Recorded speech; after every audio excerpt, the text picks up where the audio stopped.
Welcome. This is Dad Mentality.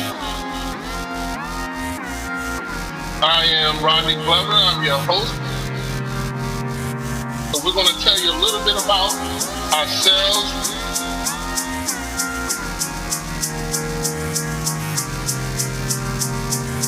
So that's all. You'll definitely learn more about us as this podcast goes on.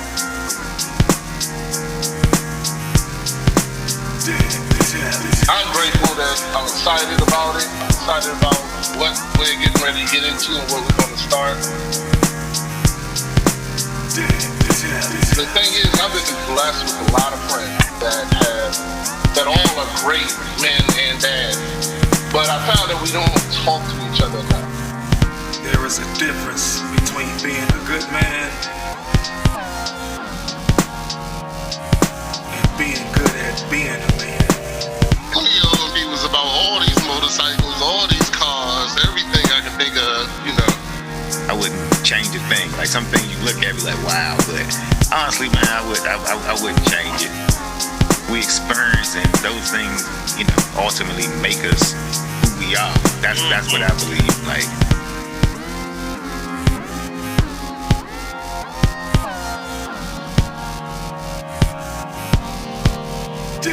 Hello.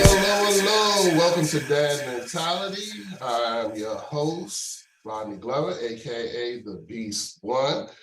I'm glad we're here for another show this week. This week we're going to go into some topics about youth sports and our children playing sports and where we feel that youth, college, high school sports are heading and the pros and cons. So for that, I had to bring in some experts that I would call them in these categories. But first, let's start with our own experts. We got our man back. He's been out for a little bit, fought a little COVID, had a little, personal things he had to take care of, but he's back. My man, Mike Alban, aka Al Beasley. What's up, Al Beasley? How you doing today, sir? What's up, fellas? A little bit better. How y'all? Good, man. Glad you're healthy, and I'm glad you're here to join us again on another show. And also got my boy. We've been playing sports together since we were 4 years old, and he's my boy Vance Robs, aka Coach. How you doing, Coach? Hey, what's going on, man? How you? I'm good, brother. I'm good. Like I said, I want to really with things that's going on in youth sports. Right now my son is currently running track and field, and just seeing the things that are changing and stuff like that. I want to have a conversation. So I called up a couple of my homies. One of them is a guy who helped my son in track and field. He's an excellent coach. His name is Timothy Cummings. Now, let me tell you a little bit about him. He was born in Michigan. I feel he's a DC native because he's been here ever since he was about fifth grade. I think if he told me right. He's currently a physical education teacher at John Henson and Carroll Middle School. He's also, I know he's coached track and field. I know he's coached several different sports. He also played them throughout high school and college, from basketball, football, track, and all that thing. It's my man, Coach T. How you doing, Coach T? That's muted. My bad. How y'all doing? What's up with you? Good, Coach. So I also called a close friend of mine. Me and him talk all the time about our kids playing sports and the things that we have to deal with, taking them back and forth and stuff like that. So I thought he'd be a great addition to, the group. He is a DC born and raised. I met him a long time ago. We worked together at a restaurant, quickly became friends. And ever since then, I do play poker with him, so he loses money to me on a lot of occasion. But he did play basketball, football, and track and field throughout high school and college. Unfortunately, he did play left bench. I do have the stats. He warmed the bench exceptionally. But I consider him a brother, and it's my man Patrick Evans. What's up, sir? How you doing, Pat? What's happening? I'm up in the building. Feels good to be back. And we go from there. I'm also Rodney's wife's side piece. So you can call me that as well. I have no problem with being number two. I play my role quite well. Hey, Hey, Welcome to that the ben- club. hey, that bench reference sounded, you know what I'm saying, more truthful right now. Yeah, it's Hey. all good. Hey, man. Hey, man. Hey. Hey, look, as long as you take a bill on the way out, I don't complain. You know, it's all good. But anyway, let me not say nothing. My wife is an exceptional woman. Don't believe any of these things that these idiots are saying, but it's okay. They're my friends, and I still love them. You know, I did introduce him to his now wife, so you do want to give me credit for that. You know, That's so cap. I just want to let you know that, you know, remember I loved her first. So anyway, let's go on to the next conversation. So we're gonna start with our mental health check-in. You know, because here at Dad Mentality, we believe that mental health is important. It's definitely something you should talk about and talk about to your friends. Don't hold it to yourself, because you eventually you will explode. We're gonna go ahead and start with my man Al Beasy, because we haven't heard from him in a while. I want to check his mental health and see how he's doing. So what's going on, Albez? What's your score? How you feeling, man? I'm gonna go with a good 7. I'm feeling better now. COVID got me again for this thing is number 6 or number 5. I lost count, but this one really fucked me up. So, but feeling better now. Kids are healthy. Dollar's birthday's in 2 days. All's well. Happy birthday. Which daughter, man? My youngest, she'll be 12. Okay. Okay. Good stuff. Oh man, 12. Getting old, Now brother. she get her own phone now, huh? She got her own phone, yeah. Wow. I got for her when the divorce was finalized. Guys, understood. Yeah, Smart move. understand. Hold on. Is there a relationship check-in? Because I mean, Yeah, man. What happened to all you was in love and making food and all that other stuff? yeah, is that what that's Oh no. yeah. All that's still happening. All that's Okay. still going on. Oh, good. I just wanted to make sure it We wasn't went, yeah, no doubt, because we thought you was playing this whole COVID thing through a breakup. You know what I mean? Exactly. No. We actually thought she broke your heart and you went out with COVID. Yeah. No, I'd have been on here. I've been on here speaking my mind. All right, well, that's good. Good to hear that. Vance, you want to go next? Yeah, I'll go next. I mean, this week was a pretty rough week for me, man. I was probably at like a 6 the majority of the week. I had wife was out of town for 4 days, you know what I mean? So dealing with kids and trying to, you know what I'm saying? I'm extremely busy at work and had some really high level meetings. So, you know what I'm saying? It was just nonstop, you know what I mean? All day long, you know what I mean? Along with, of course, trying to, you know what I'm saying, remain healthy and work out and make sure the kids are straight, you know what I'm saying? And then my partner's in Philly. So, you know what I'm saying, at a conference, just handling her business. So it's just like, it was just mentally tough, you know what I'm saying, to get through, you know what I'm saying, this week. Fortunately enough, she came home Friday. You know what I'm saying, and things have settled down over the weekend. But, you know what I mean, just try to get, you know what I'm saying, some rest and get back to the grind this week coming up. Nothing that was like detrimental, you know what I'm saying, that really was breaking me down. But it was just, you know what I'm saying, more physical tired started turning into, you know what I'm saying, emotional and mental tiredness. You know what I mean? Oftentimes you start making irrational decisions on different things, and your reactions change when you're physically tired. So that's what it was. All right, that's cool, man. Well, I hope things get better now that she's back in town. And, you know, hopefully you can take a day off or something. I know how it is for me. When my wife get back, I check out. I lock myself in the basement. Right. Yeah. Oh, but, I was almost there, but you know, man. All right. All right. Well, I'm gonna give my score. I'm gonna go ahead and stick with about where I was from last week, which I ended up last week after we did the show at about an 8.5. Everything is good this week. It was my wife's birthday this week, so everybody, you know, happy birthday to my beautiful wife. The sad part is that my brother-in-law, who passed away, birthday is also 2 days before my wife. So I kind of saw that she was, you know, her mood was changing right when his birthday was getting ready to come up. And we had a good time. We ended up having a good time celebrating for his birthday. Coach T and his wife came over and hung out with us. It was, you know, they ended up brightening my wife's day up immensely. The next day we went to a birthday party, a graduation. party, which was off the chain, had a great time there. You know, today she's at the spa. So she's in, you know, I'm just glad that, you know, we make it through these few days and she's in good spirits. If she's in good spirits, I'm in good spirits. So, you know, I'm also excited because she's trying something new there.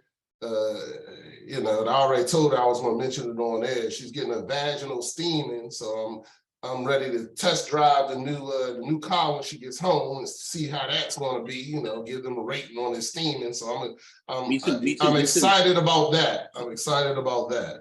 So, but anyway, so yeah, 8.5 is my score. Coach T, you want to go next and give us your score? Got to unmute, brother. Yeah, I'll rock out with an 8, man. You know, my week was always great, man. I'm a PE teacher in PG County Public Schools. I get to wear sweatpants and they call me Mister. So, you know what I'm saying? So it ain't nothing else to be mad about when you go like that, man.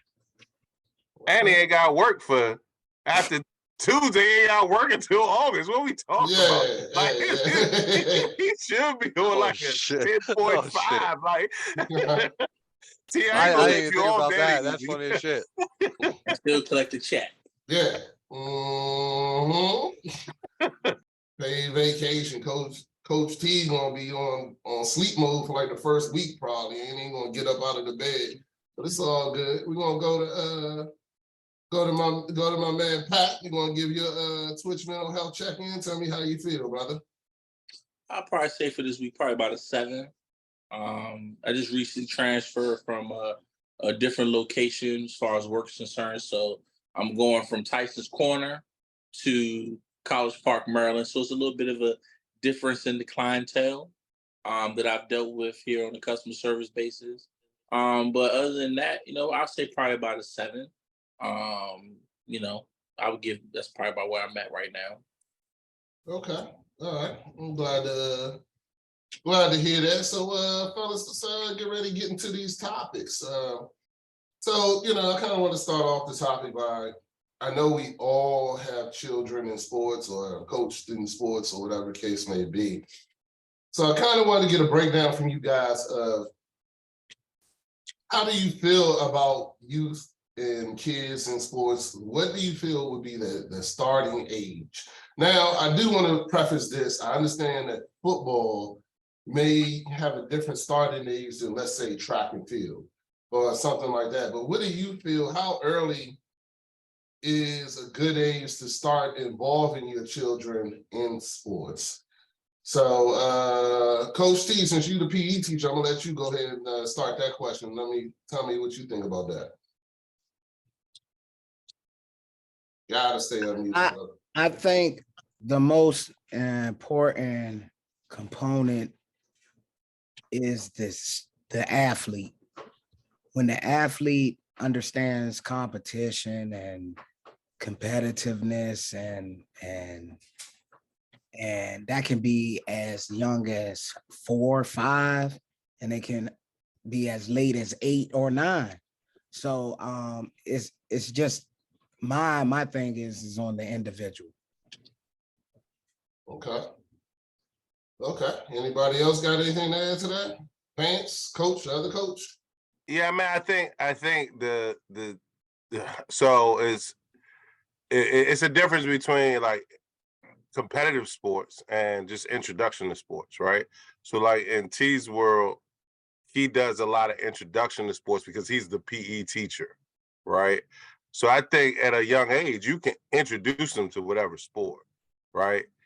Now, when you get to a competitive level, like T's talking, it really does depend on, you know what I'm saying, if the athlete is ready for the competition level, right? So if you're talking about you got kids, you want to introduce them to sports at a non-competitive level, that's fine. But if you start talking about competitive level, you need to understand what your kids can and cannot handle, because some kids can't handle losing at 4 years old or 5 years old. You know what I'm saying? Some kids can't, you know what I mean? So when you get to a competitive level, you really gotta, it's on you understanding your child and what he's ready for.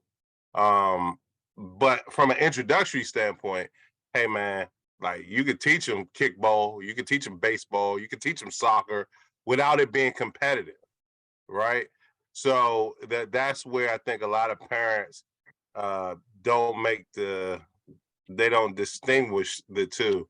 So because you see a lot of kids that they try to make it a competitive, you try to take non-competitive kids and put them in competitions, and it's more of a discouragement than it is an enhancement, right? So you just see what you should just keep them in an introductory level to the sport, right? So a kid is going to be happy to learn how to dribble a basketball, whether he's competing in a game at 4 years old or 5 years old. Him just learning how to dribble will make him satisfied. But you may have that 5-year-old that already knows how to dribble and needs to learn how to compete, right? So as a parent, you guys got to understand your kids. So, man, I think that's probably the best advice I can give. Okay. What about you, Pat? What do you think? I definitely agree with his last point as far as understanding your kid. I will also say it all depends on the sport as well, because the earlier you get involved with that sport, the better off they'll be as far as their development. With boxing, I mean, most successful professional boxers, they start really, really young, and they develop that that mindset for being in that sport, really early. Whereas, somebody who may play basketball may not necessarily kind of go between basketball, maybe go between tennis or soccer. You kind of get a feel for it. It all, like I said, it all depends on your kid. If you got to ask yourself the question of, is it about development or is it about competition from the jump? If you want your kid just to be active and just participate, then have them try all sports and then to find his niche, and then go from there. Okay. Albert, I just want to throw a little mix to the question to you, because I know you have 2 young daughters who did cheerleading. So my question is also with cheerleading, where do they, because I don't know nothing about that one, but where do they even start? How young can you start as a cheerleader? And how do you feel about, the same question as far as your kids in competitive sports as well? Cheerleading, you have to start that at the rec center age. Actually, with all children, you should start at the rec center age, where you, like my youngest actually was a beast at basketball. She was great, but then she just really didn't like it when it became got to the competitive level. But so then she decided to go to cheer, and she loves that. But you have, cheer needs to be, you need to have them doing gymnastics young, because when they get to the competitive stage, middle school and high school, it's not like, they go to the game. That's not cheer. That the competitions, the 6-hour competitions where they judge you on flips, jumps, the choreography, all that stuff. That's when it got serious. And then wrestling is shit. You should start that as soon as your baby's able to roll around, because I swear to God, those kids are monsters that are good. Oh yeah. And to talk, I don't have anybody that's involved in cheerleading, but I did go to a competition once upon a time, and the moms just hear the moms talking about teammates of the child of their child's teammate. They're like, that bitch can't even tumble. I'm like, damn, you gotta be able to tumble. You gotta be able, to do certain things. So it's very competitive. Yeah. It's it's imperative. Yeah, but I'm like, damn, they only 7. Don't care. I swear to God, you know how girls are against girls, man. They're evil. So I really see that now. Like, oh, she can't do this kind of flip. I'm like, I can't do a cartwheel, and you're going to judge me? But I mean, yeah. But wrestling, man, my son did karate and mixed martial arts his entire life. So like, we started him in wrestling. Was it 10th grade? And I was like, he ought to be fine. Man, he's getting his ass kicked every single day. These kids that started at 6 years old, 7 years old, you got to start that early. I've seen people go, join football in high school and just be good. They're natural just at picking up things. And basketball, you got to start early too. But it's all what the kid likes, man. You can't push a kid that hate a sport and put them in a sport that they don't want to do. And it's really let them find their niche.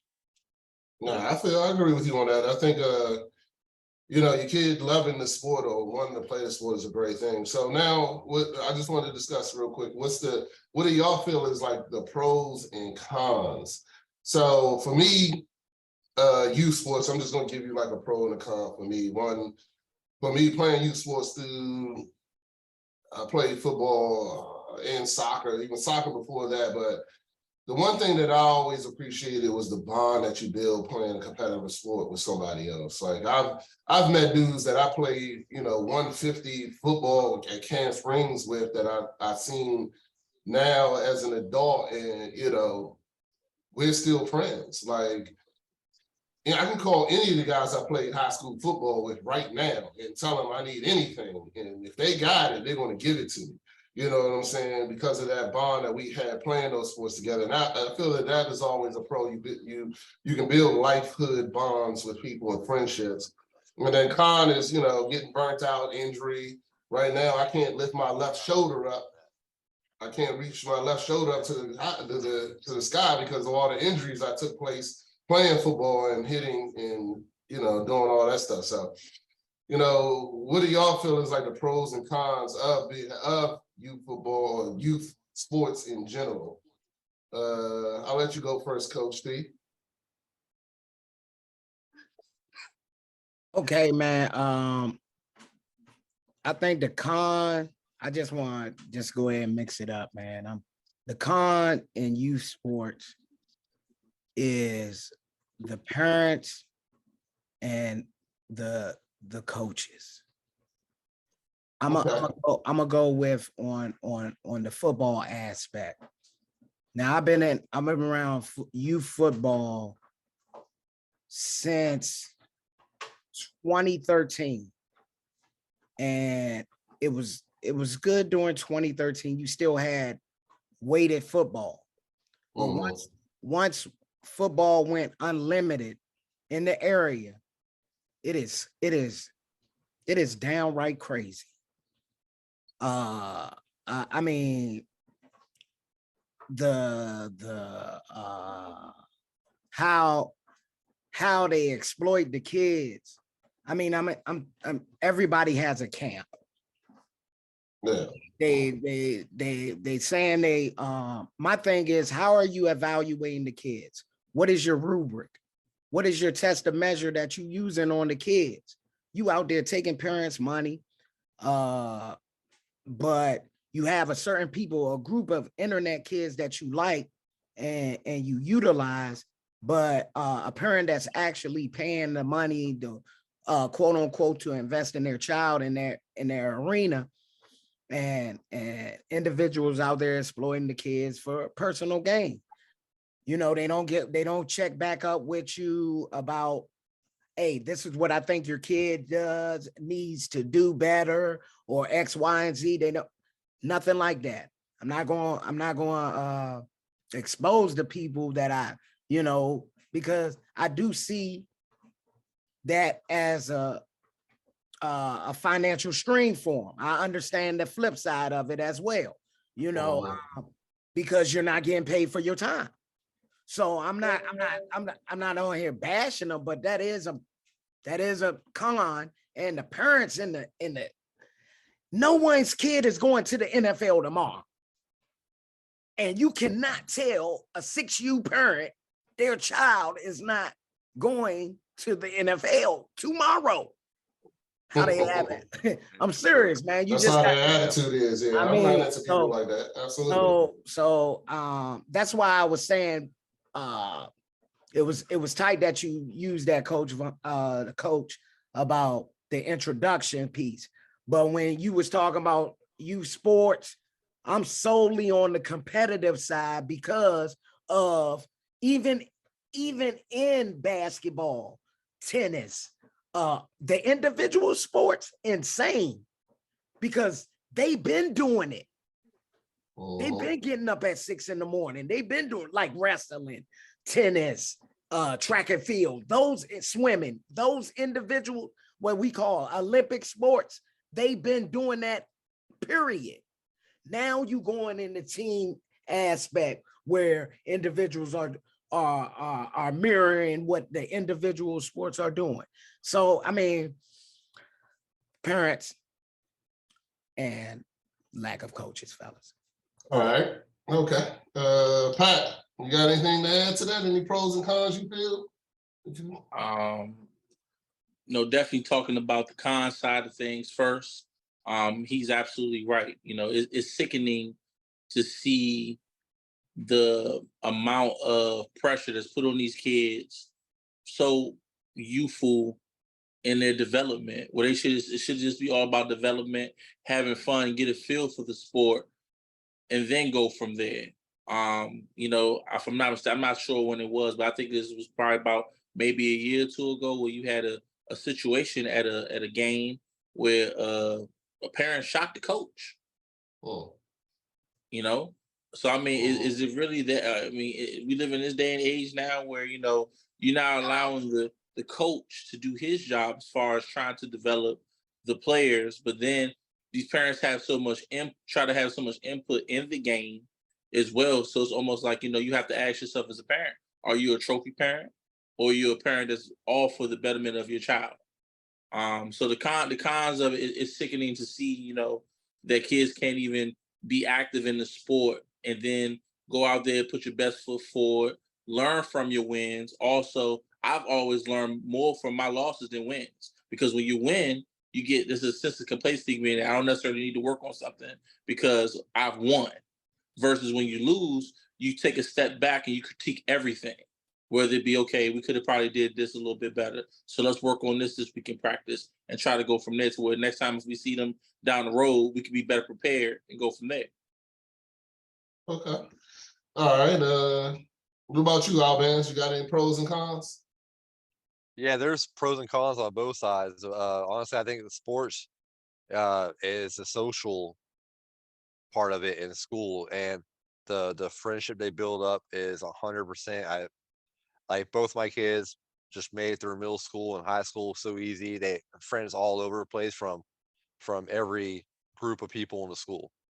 Like, I mean, it's just there's no, you know, cutting yourself off from these people because you think it's going to mess with your image. You know, these people that wrestle and cheer, they're from all different groups, and it's really awesome to see how they all click. And then the con side for us as a parent is the running around and the toll it wears on us. But the also flip side of that is seeing your kid. You know, you're putting in the same amount of work as they are without the physical. You're doing the mental work and the labor, but And financial. it's no, it's something that you have to do. When no matter those days, you're like, man, shit, I just wish, you know, they didn't play a sport. But then you go there, you see them, you see how happy they are when they're doing it. It's like, all right, yeah, this was worth it. All right, Vance, what you got? I think you finish it up for us. I mean, I think everybody's hit on some pretty critical topics. You know what I'm saying? As far as the parents are concerned, that's definitely a con in youth sports. Oftentimes, a lot of the parents haven't established themselves as parents, or they missed out on something in their own childhood, and they're living through their kid. And the thing about it is, no matter how hard they try, their kid is going to be as good as he's going to be. Right. So, you know what I mean? When it comes to youth sports, and like Coach T said, oh, my kid's going to the NFL. Nah, you ain't going to be able to tell that. You might be able to tell it in high school. Maybe. You know what I mean? And I think oftentimes they got so much riding on their children for their children to be successful, to take care of them, that they're willing to do whatever to ensure that success. The funny thing is that no matter what they do, the professional levels is really about 50% opportunity. You know what I'm saying? 40% God-given ability and 10% work ethic. That's really what it is. Yeah. The truth be told, to get there, right? So I think a lot of times parents over exaggerate their kids' success. Like, let me be real with you. Who cares about who wins any youth championship? Just the parents. Like who? I mean, like the world. Well, the parents and the coach. The world does not. Win it. The world does not care. Nah. understand. about Yeah, youth championships. yeah. They That's something. barely care about high school championships. You know what I mean? So that's where I kind of push back on parents. Is like, you don't know what your kid's going to develop into, right? All you got to understand is to raise your child in the right way to be competitive if he's in a competitive sport, and do it that way. Now there's a lot of pros to football, well, to any youth sport, right? One, it teaches kids discipline. That's the first thing. You know what I mean? It also teaches them teamwork in the teamwork sports. So you got a lot of discipline learned in the individual wrestling and cheerleading and all those sports, gymnastics, because kids, regardless if they want to, got to get up to work on their craft, right? Boxing, whatever. The youth sports, it teaches you that you can't do everything to win. You have to rely on somebody else in order to ensure the team's success. So that is definitely a big pro for children to work to learn how to work together. It also teaches them that somebody's going to lead and somebody's going to follow, right? In youth sports, and that's just how it is. So I think there's a lot of pros. A lot of, like, you guys even spoke to it. A lot of kids won't have friends if they didn't have teammates. Yep. So just remember that, right? Like, a lot of kids would not have friends if they did not have teammates. So I think that's one of the bigger advantages to youth sports and having, you know what I'm saying, the kids, you know what I'm saying, playing these environments. Now, if we could eliminate the parents and whatever gratification that they're getting out of their kids being successful in a youth sport, it would make the world a whole lot better. It would make the sports a whole lot better for kids. I mean, you think about our parents. My dad could care less if I won or lost a football game. I'm just letting you know. And my mom didn't come to half of them. You know what I mean? So what football meant to me is whatever it meant to me, because it didn't mean the success, or it didn't mean that I would be successful or unsuccessful if I was successful at a sport.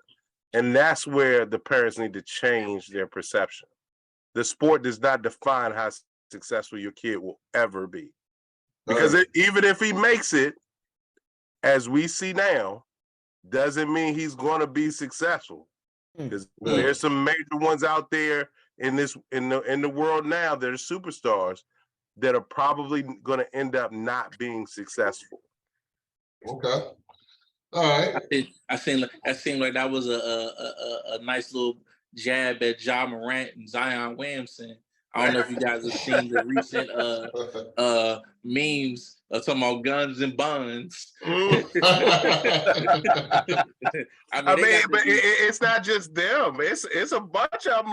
Like Ja Morant, Zion are just known names. Like, think about all the side jokers that are not successful after they make it.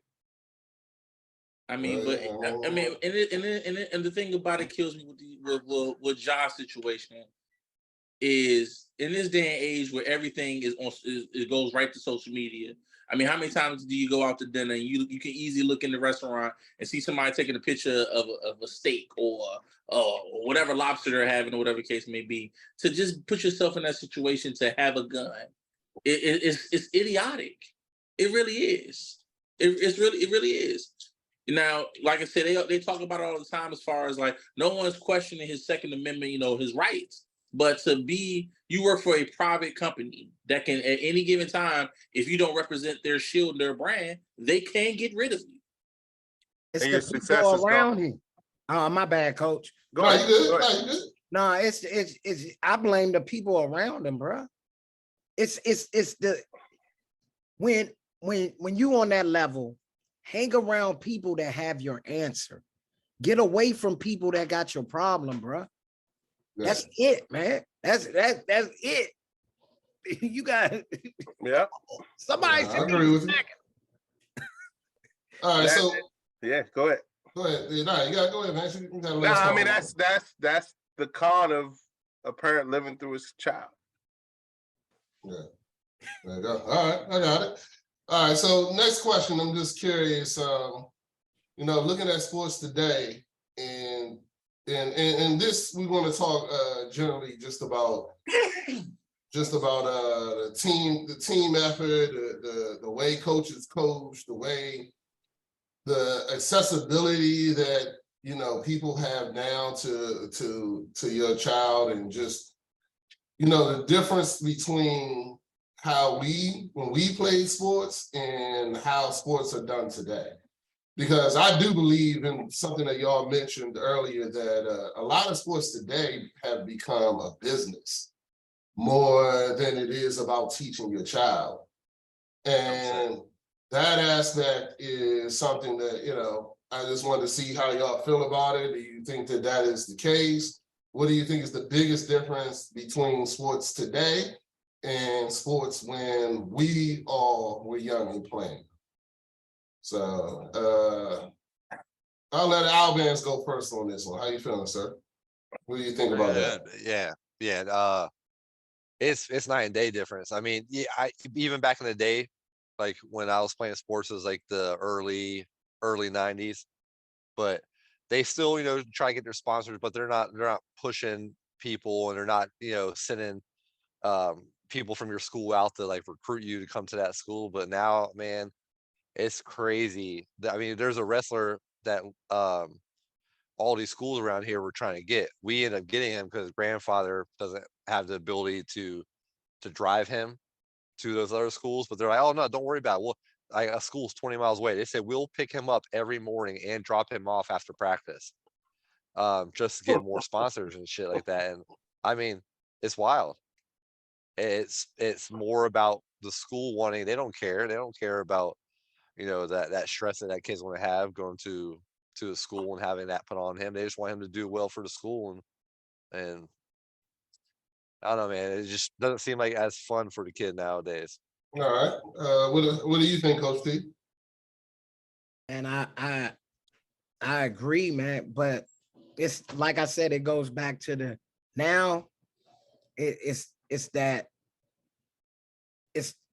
it's the kid has been pushed to reach for those schools that would showcase the student. These kids don't want to go to public schools no more. Kids are not going to public schools no more. If a kid goes to public schools, he failed in his mentality, because all his friends is like, man, look, you got St. Francis, you got St. John's, you got DeMatha, you got Good Counsel. Listen to me, all these schools, Gonzaga, Curl, and Curl is on the come up. They might go down, but they're coming up, and people don't. It's crazy. Like the public schools is hurting because they're not getting the talent. Because you have kids that can start on other teams and will sit the bench just because I went to that school. Yep. And when the college recruiters are coming to these schools, they are seeing the little low-level talent, and they're like, oh, okay. So that hits the public schools again, because you have a dude that actually excelled in competition. But because at X, Y, and Z school, I don't need to go to Douglas if I know I can get the same kid that's academically structured to handle a college workload, then even visit Douglas or Wise. Well, they're gonna go to Wise, but Flowers, and they go into Flowers too. But them the only two schools that they probably attend. But other ones, they're feeling the heat. What you think about that, Coach? I mean, so I got a biased situation because of where I used to coach, right? So, but what you're saying is absolutely right. Like a second tier player at the school I was at would get recruited. Most cases, they would get recruited because of where they were and who they competed against every day, and the league that they competed in. I mean, the league that you're speaking of, the WCAC, is by far one of the top 2 or 3 leagues in just about every sport in the country. So they're competitive. They compete enough with Florida, Texas, California, and everything, that particular league in those Catholic schools, right? I think that to Rodney's original question, the difference between when we came up and now is that when we came up, there was no money in youth sports because the exposure wasn't there, right? So we came up in an era where, hey, Boys and Girls Club played each other. Right now, half the kids don't even play for Boys and Girls Clubs anymore, right? Because there's more money involved in travel, right? So now what has happened is that the college level was somewhat professional when we were growing up, and it was professional by the means of scholarships, free education, and so forth. And then there were the professional leagues, the NFL, the NBA, and Olympics, and whatever else. The difference is now is that money is has matriculated down into the youth sports, where there is money to be made at the youth level, right? So when you start putting all these all-star teams together and them going around and earning money, when you start seeing youth level football on cable as a reality TV show, now money is to be made, right? Nobody thought about Camp Springs versus Oxon Hill back when we were playing. They should have, because that joint was classic. Yeah, except the people that was playing in it, right? Nobody thought about, you know what I'm saying, Ward 8 coming out to Maryland and playing Clinton, right? Except the people that was playing in the teams, right? So now that money is involved and there's money to be made, that has come down and altered kind of the youth sports as they are right now. And of course, once one person figures out that money can be made, people try to multiply that, right? So they try to replicate it. I mean, and what they're doing now is they're exposing the youth sports kids for what it is. And the funny thing is that's a deadly combination when you got parents who think their kids are going to make it, and there's people out here who know money can be made, right? So at some point, the only people that come up short are the youth, right? Because they're the ones that are getting exposed. And that's to me is the biggest difference, is that back in the day, you weren't making no money off Camp Springs. You know what I mean? You weren't making no money off of these other, you know what I'm saying, football programs. Not to the level that you were making it now. And now I will say this: in other states, it may have been a little bit more advanced than what it was in our area, right? So because I do believe that when you go down south and you go to Texas, Texas, and you go to all them states, they've been doing that stuff since we were young. Right, California, Texas, Florida. Their towns were shut down for high school and youth games, stuff like that. So they're a little bit more advanced than we are. But just seeing what's going on in the area, it's like, it's all about the bread and the business at this point, at all levels. And I know that's going to bring up our next topic. So man. That's I said we're gonna get this. Pat, I'm gonna let Pat say his thing, but I do want to say this, man. If anybody got them Turkey Bowl footage from back in the 90s, I'm trying to watch it, because I'm telling you, them games was epic, son. We was out there for blood. We was ready.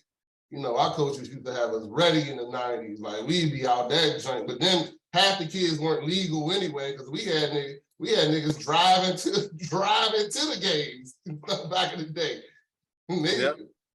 So, you know, it was good times. All right, Pat, what about you? What do you think is the big difference?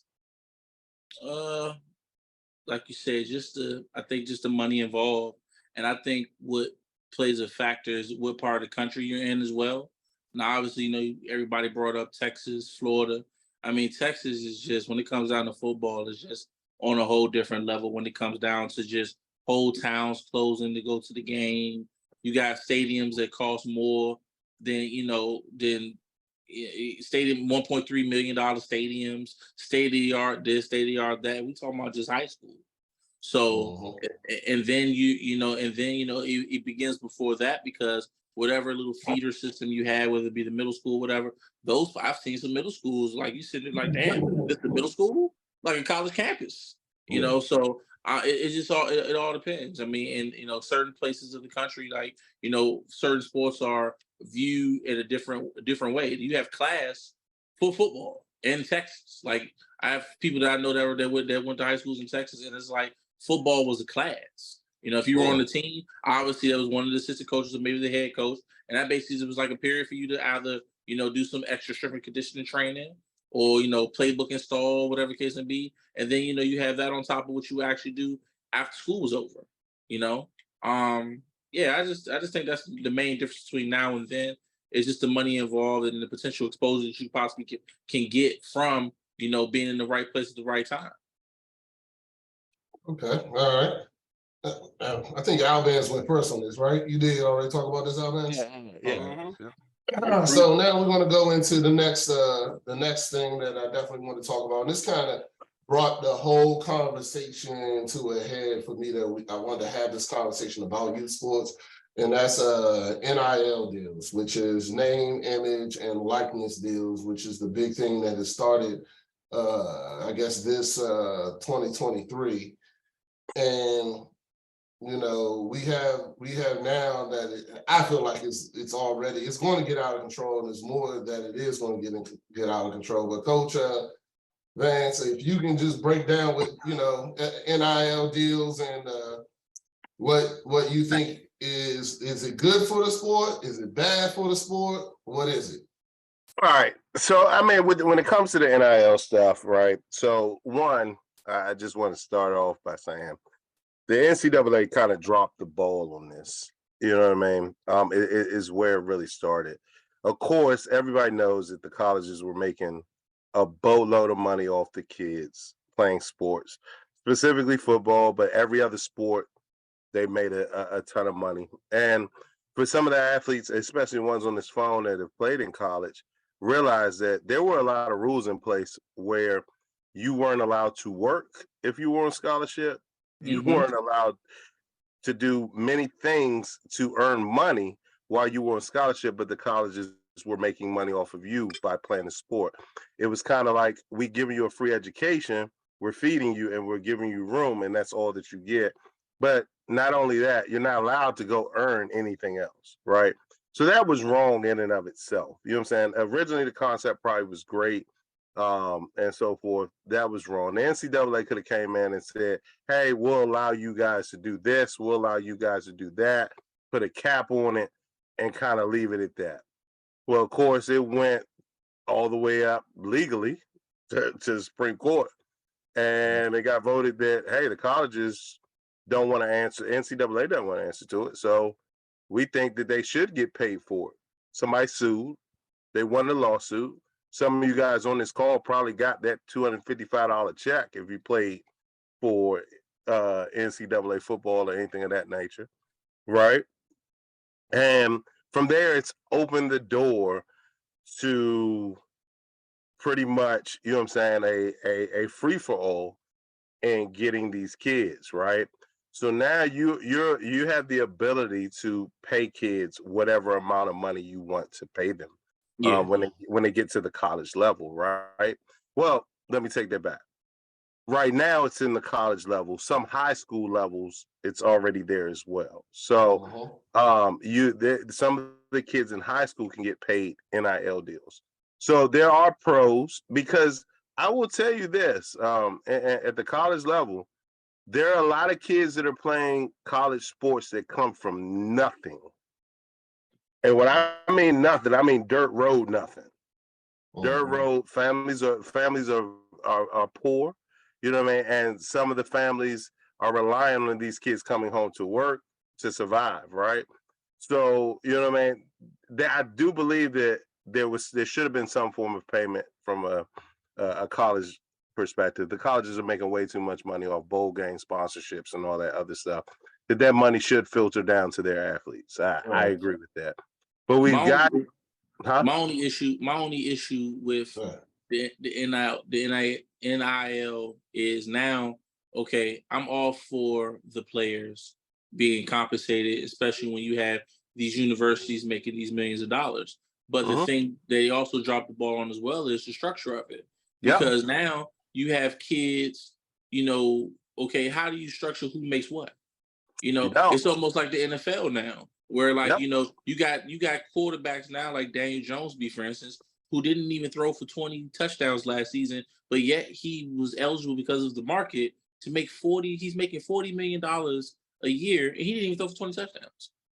Yeah, you're right. But to go even further than that, it also impacts the high school level and the decision making of where they're going to college. Yeah. It also impacts whether or not they leave the NFL for the NFL or the NBA, right? Because if I'm making above league minimums, why would I leave college? And that's one of the things that Yeah. Angel Reese is talking about right now. Yeah. Huh? That's one of the things that Angel Reese is talking about right And so now. She's in why no would hurry. Angel Reese go to WNBA when she's gonna make Yeah. more money at LSU, right? It doesn't make sense, right? Coach So, T.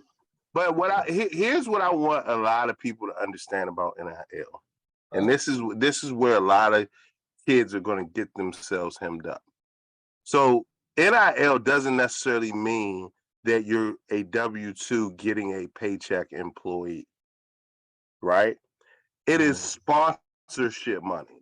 So I'll give an example. So if Rodney is the head of Dad Mentality, and Dad Mentality is going to give Vance $20,000 to show up to Dad Mentality, which, by the way, just want a caveat, Rodney doesn't give me $20,000 to show up, right? But you know what I'm saying? If he gave me 20 grand to show up, right? After I show up, they cut me a check for $20,000, right? So as a 18-year-old kid given $20,000, right? I'm gonna say, man, I got a lot of money. Now they might do that 5 times. So now I got 100 grand, right? So now I may go out and say, spend 70 of the 100 grand. And then Coach T's car company wants to give me a car. And they say, I'll give you this lease. Well, it's because I want to alter the car and I want to do whatever I want to the car. I'm actually going to buy that car from Coach T because I still got 30 grand and I can soup it up. Plus I got more NIL money coming. What people haven't understood though, is that all of that is income. So you know who's going to come last? IRS. The IRS. So what happens when year 2, I filed my taxes $100,000 and I owe the IRS 60. So now what happens to the next 100 grand of NIL money? It's gone. The IRS gonna take it. And if we are not educating the kids who don't have parents that are educating them on this type stuff, it is going to turn into a feeding frenzy for the IRS, and it's going to put these kids in a worse situation than what they've actually started in. Yeah, I get it. You know what I mean? Yeah. And so that's just something to think about when it comes to the NIL deals. Coach T, how you feel about it? I wish it was around when I was. Man, yeah, I feel you. I'm gonna just keep it real. I was a non-revenue sport athlete. So I saw the blood, sweat, and tears that football dudes and basketball dudes put in, and the girls, don't forget about them, and that put in the work on that collegiate level. Now, I went to a school where it was track preference because we won nationals. So when you win nationals, can't nobody say nothing when you just win a conference. So everybody in the conference was sponsored by Reebok. Everybody in the conference, all sports, across the board, except my school. We wore Nike. And it was because, like I said, we won nationals. So when you on that level, you know, my point was, Our meal money should not have been more than the revenue sports. Like football Okay. players playing, we get $20 a meal, they get $7. Yeah. You see, you see what I'm saying? I'm telling them I get 20. And you're bringing me, the reason why I get 20 is because of your ticket sales. Yep. Mhm. So my thing is, I think students should have got paid. Yeah. Like what everybody said, it should have been like a structure, a yeah. a 5-star athlete. If you're a 5-star athlete, just like if you make All-American. I think it should be broken down. I understand what you're saying, but I think it should be broken down to what division level you're playing. So, like everyone who's a D1 student or whatever the case is, this is what they're going to get paid. You know, and you keep it all across the board, because even if you're a 5-star, there's no reason that, for instance, you know, because I mean, then you got to start dealing with what position you're playing, or this, that, and the other, you know, because now quarterbacks is going to go to what the NFL is. And then that's set for the NFL. But my other question that I have about this NIL is that now whole teams are making NIL deals. Yep. So And you got colleges, yeah, and now those players, but that's gonna give you a huge advantage, according to if all your players are making 40,000 a year. But this other college is making 60,000 a year. All their players are making 60,000 a year. I feel like it should be all D1 schools should be one set price. yeah, That's that's the structure, right? Yeah, We that's all in the agree structure. with that. Yeah. And I kind of waver differently though. well, why? Tell me why. I'm curious Because why. okay, look at Florida, the Mhm. University of Florida. If they're recruiting all in-state athletes, their budget is not high. If they're getting all their students and you're a state-supported school, your tuition is different from everybody else's. So you're actually getting cheaper talent in state. That's why it's good to lock down your state for your residents. I mean, for your athletic program. So, you know,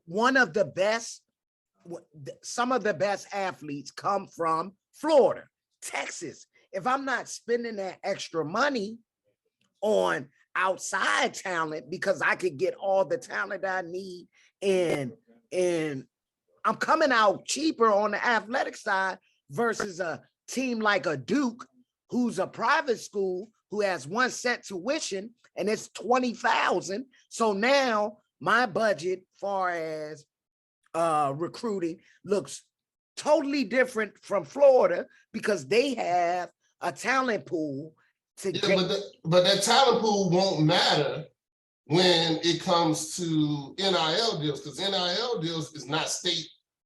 Doesn't matter what the state. Doesn't matter what state you're in, unless, you know, of course, I guess Nike would have a better NIL deal for Oregon because that's where their plan is or something like that. But I mean, you're still getting NIL deals, and you're going to be paying your students off of that, not off of the university. So the university money don't mean anything because it's all about what NIL deals you have available for that university. That's what you're going to pay the students with. And that's what makes it different. Albans, how you feel? Do you got anything to add? What do you think about this? I don't think any kid that is going to any school, I will stop watching college sports if these people are getting paid to play. They're already getting a free ride through college.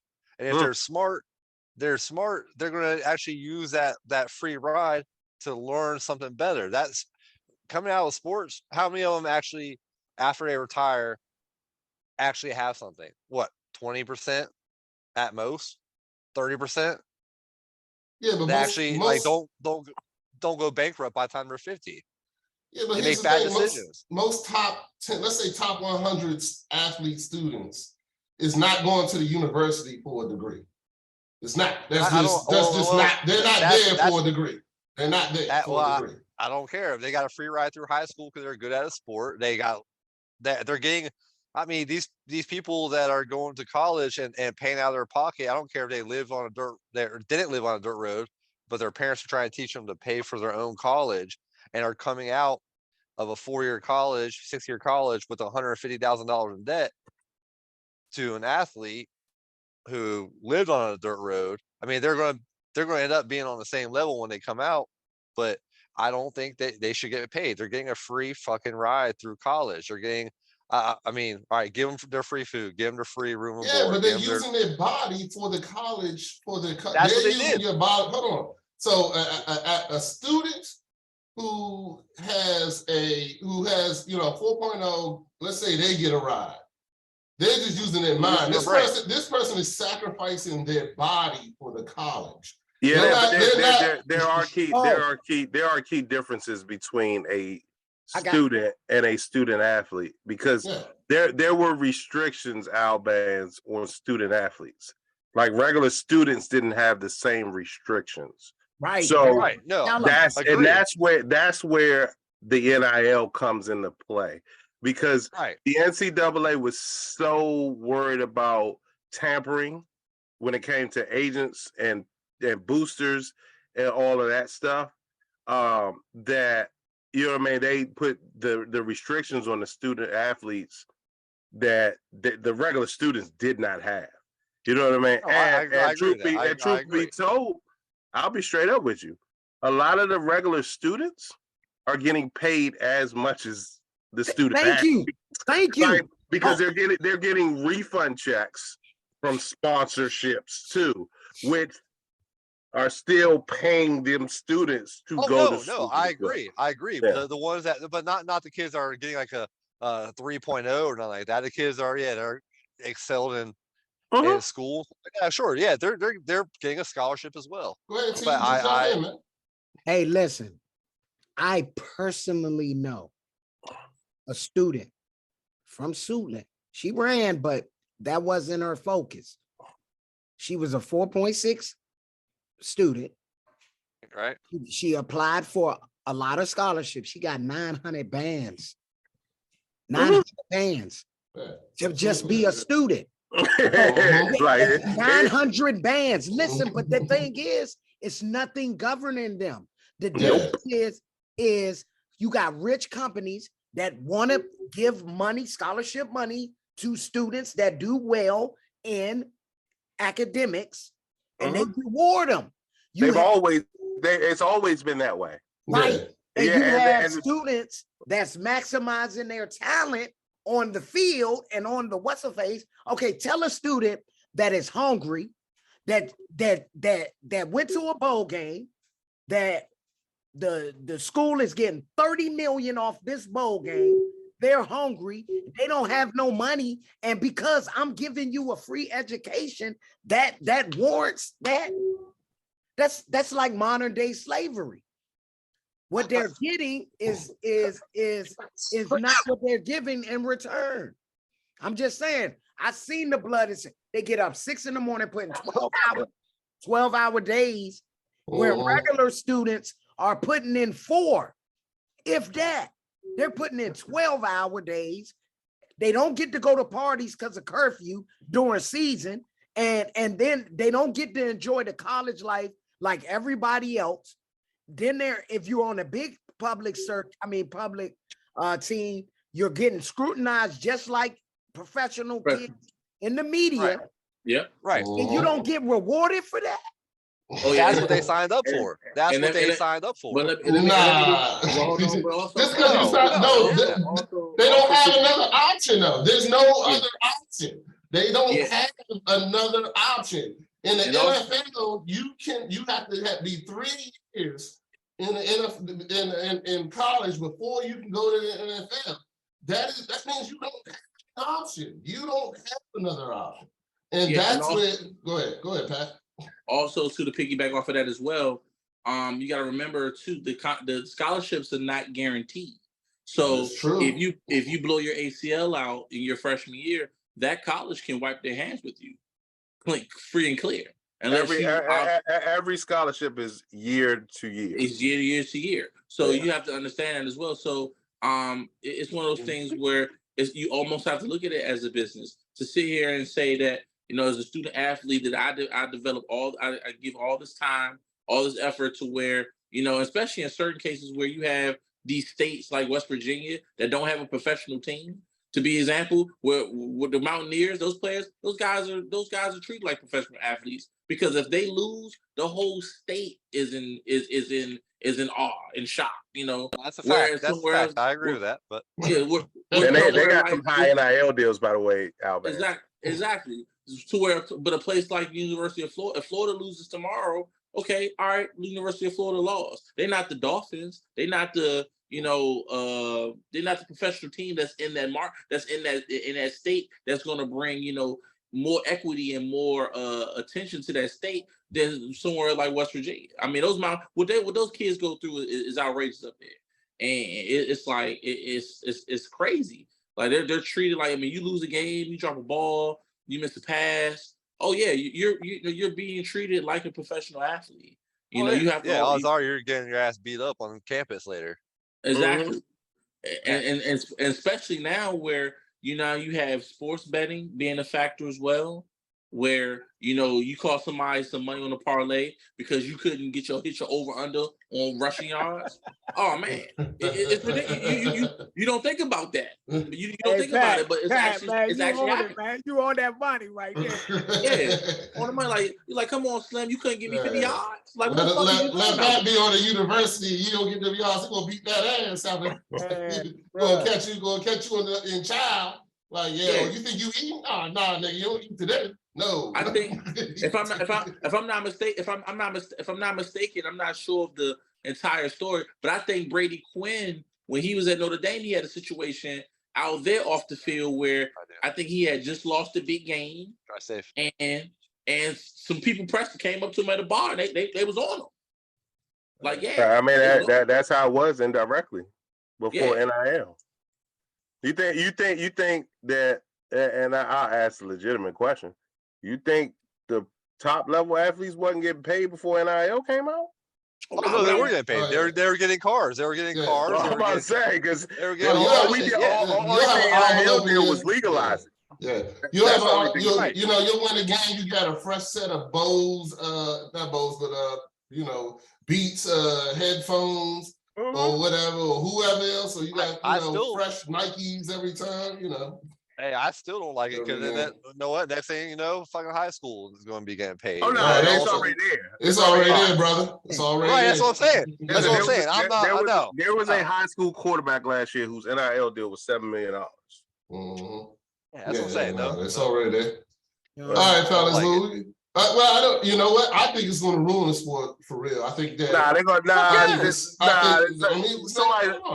There's going to be a governing body that comes in and caps it and structures it, just like they got the Players Association for all of these professional sports. That's exactly what's going. The NCAA is going to come back and put a Players Association or a union thing in place. And they're gonna slow it down. I'm not gonna say they're gonna stop it because they can't stop it at this point, but they're gonna slow it down and figure it out. The NIL almost reminds me of the gun reform that's in our current country right now. There you go. That's what I mean. In certain states, you don't even have to run. I could blow your ass away and then take it to court, and then it just be argument. You got motherfuckers getting blown away off of knocking on doors. Now, it's not to say that I'm not saying that's a right thing to do, but because these states don't have something that's in place to sanction to protect these people, you have people just it's the wild wild west in certain parts of the country. But that's why it's going to take the NCAA. It has to be a governing body over college sports, which that's who they are, and they're going to be getting paid more than the athletes. Yeah, that's exactly what it is. Well, I mean, in all honesty, I'll tell you the truth. Some of these athletes getting paid more than these college coaches. Yeah. So, that's true too. Angel Reese came out in an interview this week saying that she's making more right now than most WNBA players. She's in my opinion, she's an abnormality. And the reason why I say that's because the WNBA as itself is not a very. I'm not being chauvinistic, but from the facts, they're not like the counterparts as far as the NBA. The money is being poured into the NBA even at the college level, is not the exact same that they're getting for the WNBA. That's the reason why. Agreed. So when that pendulum becomes a little bit more even or It close to, then you'll have situations where these college players will look to make that jump to the NBA. No college player in men's basketball is not going to make that jump to the NBA because NBA contracts are guaranteed. Agreed. Those contracts are guaranteed. Where in an NIL, you blow your ACL out, okay, I don't need to market you anymore. I apologize. This is a good partnership, but we're moving in a different direction. Whereas in the NBA, once you sign that contract for how much it is, that money's guaranteed. It goes nowhere. The one thing I want everybody to understand, and this is the last thing I say about NIL, is no money in NIL is guaranteed. Yep. That is not. Yeah, I got you. All right, fellas. Well, we're gonna go ahead and end this conversation here. We're gonna move on to after hours topics, and so I sent everybody a list. I'm gonna go through the list. It's the top 9 players at each position of all time in the NFL. So I'm just going to go through like the top 3. Y'all can see the rest that are down there and see whether you agree that the top 3 players should be there, or do you have somebody you would add, or take out of these top 3. So we're going to start with quarterbacks. So the quarterbacks to me, I'm okay with the top 3, which they have Tom Brady, Peyton Manning, and Joe Montana. And believe me, this is all time. So I'm going to go through the rest. It's 4 Johnny Unitas, Otto Graham, who I'm not familiar with, Aaron Rodgers, John Elway, Dan Marino, and Brett Favre. Now, I'm just going to argue about the top 3. And I feel like I'm okay with these top 3 that they have here as quarterbacks.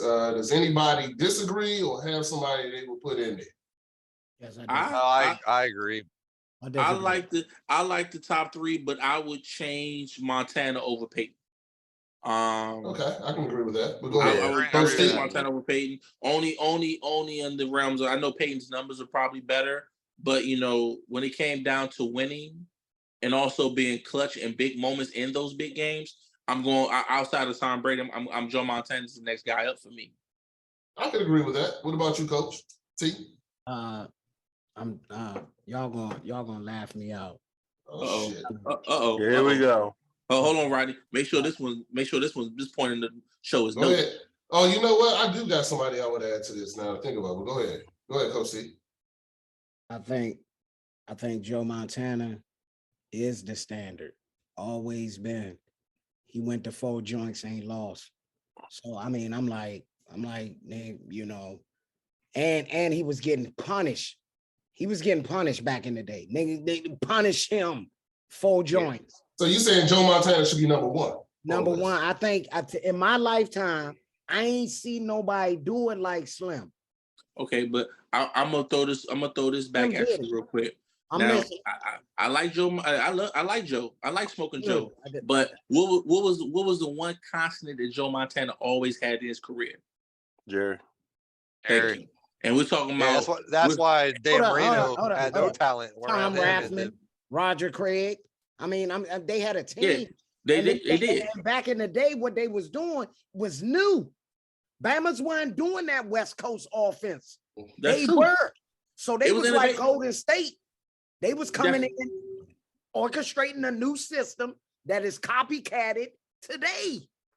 But look at what Tom Brady was able to do. Now, we could talk about what they did with the Patriots. But hold on, let's slow it down. We all agree that these 3 need to be in the top 3. That's the argument. Now, I'll be straight up with you. The only one that I think Troy should be in. I don't think I question Peyton. Yes, in the top 3. Thank you. Yes. Okay. I don't who goes in there then? Who goes in there then? I put Troy. I put Troy Aikman. Yes. Oh, get the fuck out of here. He must be a Cowboy. He gotta be a Cowboy. I like the Giants. You know what, man? That's why I want to put Tom over there. I like the Giants. We're going. I like the Giants. So your credibility is going down real quick. Eli beat Tom twice. Eli beat Tom twice. But you talking about Troy Aikman over Eli didn't beat Tom. Over Peyton. New York defense beat Tom. Eli beat Tom. He had New to, York's defense beat Tom he had Brady. to make the pass, Eli, right? He had to make the Eli pass. was in the to win right the place game. at the right time. Hey, man. Eli didn't win shit. So why Brett Eli- Favre on there? Why Aaron Rodgers? They won one We talking ring. about the top three. We talking about the top three. Oh, I Top was three. just Yeah, saying. well, I already said I I'm not can't- going down here because I already know that I would take some of these people off myself. I'm So, just, but that's why I said top three because we can argue about the top 9 all day. You know, Yeah. top 3. So you said I Troy mean, I Aikman think should be in in the all top honesty, 3. in all honesty, I think Steve Young was a better quarterback than Peyton Manning. okay. I agree with that. I'm just saying. Let me straight up with you. I don't think Peyton should be in the top 3. I think it should be in the top 3 in my opinion. All right, so we'll move on because we'll argue about this all day. Yeah, we so let's will. go. Let's go now to running back. So All right. I felt a little bit about this, but the top 3, they got number 1, Barry Sanders, number 2, Jim Brown, number 3, Walter Payton. We only talking about the top 3. Let me So let who's- me Go ahead. say this.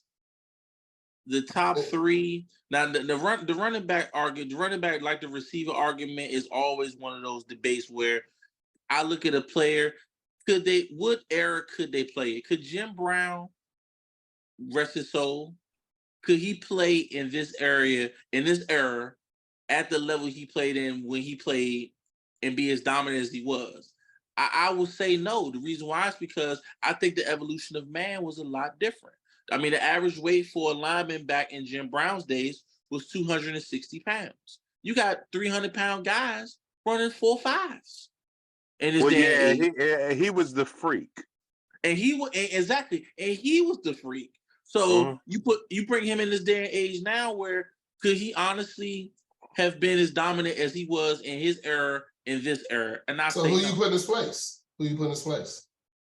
For me, as far as the complete running back is concerned, I mean Marshall Faulk his years in Indianapolis and his years when they were the greatest show on turf is exceptional. He is the definition of a complete back.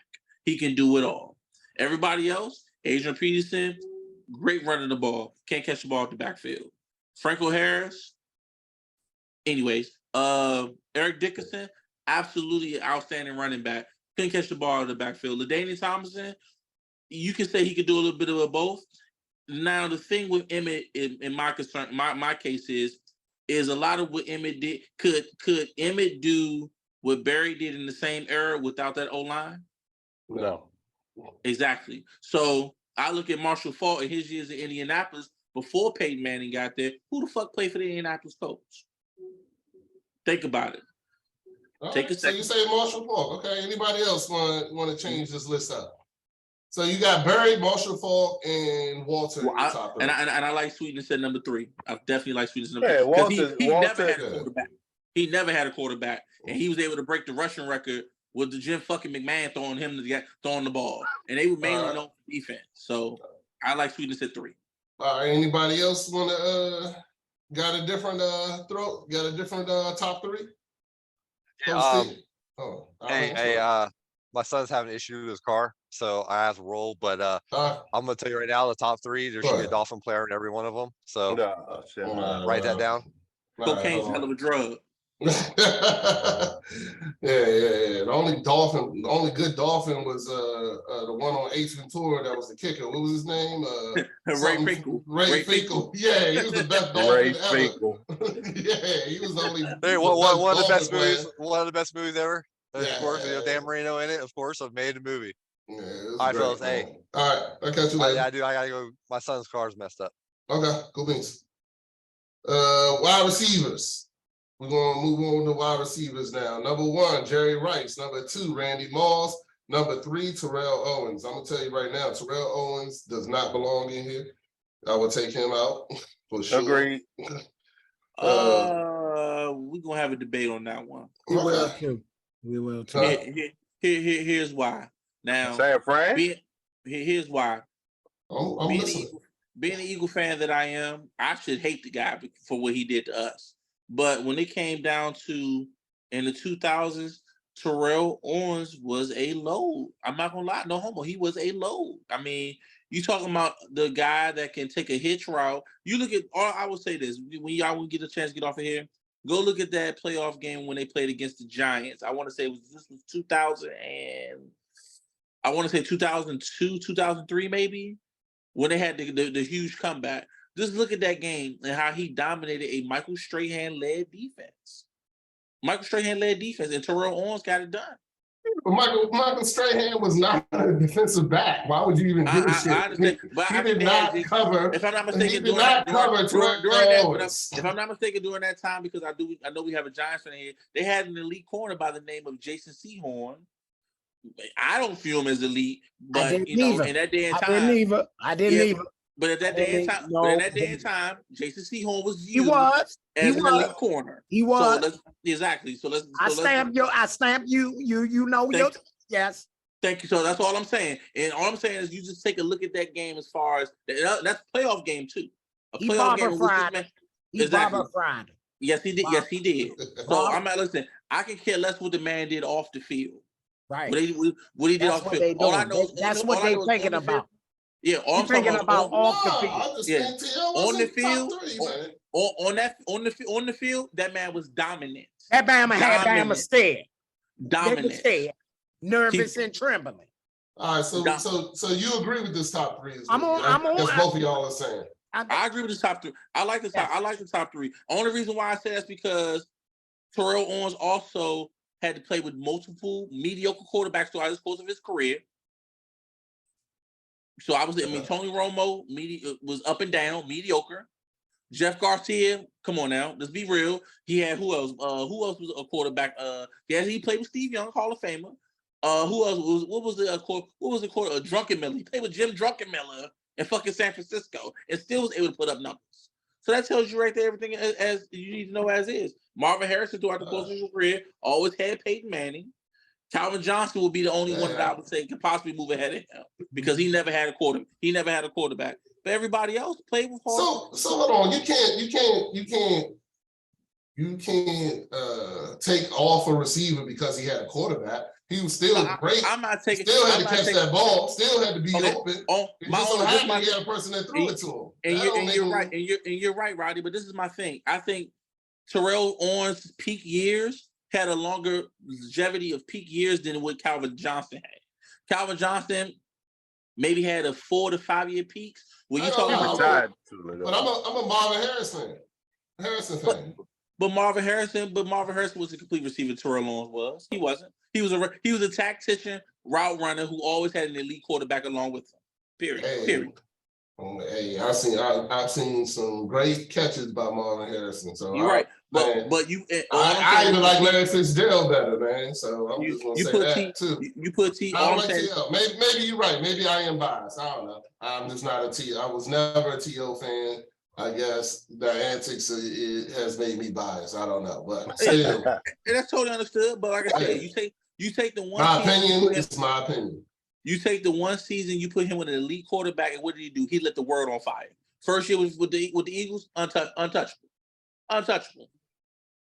He was the best thing since the air bubble to Nike. Okay. All right. I don't know about all that, but we're gonna go ahead. I'm gonna go ahead. I ain't gonna argue with you about it no more. You sound dedicated to T.O. You should be a publicist or something, but it's all right. I mean, because I mean, I would just say real quick because when they recently did the top 100 players of all time, he was left off that list. And I'm sitting here looking at some of the guys they had on it, and I'm like, okay, once again, could that guy play in this era, and could my guy in this modern day era play in that era? And I'm sitting thinking to myself, like, if the guy has 10,000 yards more than the motherfucker that's on the list, and he's got 80 more touchdowns, how does that guy not make the list? Makes no sense. Makes no sense. Trash ass teams. Yeah, I mean, I understand it, but we talking about T.O. when before he retired, he checked the box in all the 3 major categories. He was top 3. If that's not, if that doesn't make the top 10, 100 list as far as receivers is concerned of all times, I don't know what else can you do. What else can you do? For the man not to be a first ballot Hall of Famer was an embarrassment. That just went to show you that it was more about what he did off the field versus what he did on the field. Agreed. What should matter? It matters. You know, the Pro Football Hall of Fame is based off of what you do on the field. Okay. Period. All right. If that's the case, Marshawn Lynch should be in here in this running back joints then. But I ain't gonna say nothing. We'll go ahead and leave that alone. I put him over Franco. I put him over Franco. I put him over Franco. Sure. That's No, a we'll debate. go back. We'll go back. Nah, you're right. I'm just messing around. Anyway, let's go tight end. So now we in tight end. So we got Tony Gonzalez, Travis Kelce, and then Rob Gronkowski, Gronk. So me personally, I'll let somebody else go first. Go ahead. How y'all feel about this list? I don't think Travis should be on there. Thank you. Okay, I agree with that. I- Anybody Rob else? should be 2 and Antonio Gates should be 3. I could Over Shannon Sharp? Yeah, Antonio Gates was a monster. He was a monster. Like, yeah, he just he played on the West Coast, and at Yeah. that time we didn't see him for who he was. Like he was a monster, bro. Yes, he was. Like Yes, he was. Coach T, how you feel about it? I mean, Gates, he modernized the position. Yep. Because he was just solely a ball player that came off and freaked it. So he gave Bama's that 6'7", 6'6", that's a dime a dozen on the court, an opportunity to, you know what I'm saying? Hey, you might want to check out this tight end position because, you know, you can eat a lot of money. But on this list, there's a lot of people that I think that should be dropped off. That's all. You got, you know, I might be biased, but I think Mark Bavaro was a certified tight end that helped Phil Simms and Jeff Hostetler back in the day. You know what I'm saying? Like he was he was great. He was younger from the Cowboys. Yeah, and the nigga from San Fran. I don't see him on here. You talking about what was it, Dwight Clark? I mean, come on, man. These was instrumental, man. When in doubt, you know, go cross the what's available. But the top 3, y'all, I mean, I can't because I'm a numbers guy. And, you know, if a dude is every time, what's the Bama from the Cowboys? I mean, that's what I'm saying. You talking about Jay Novacek?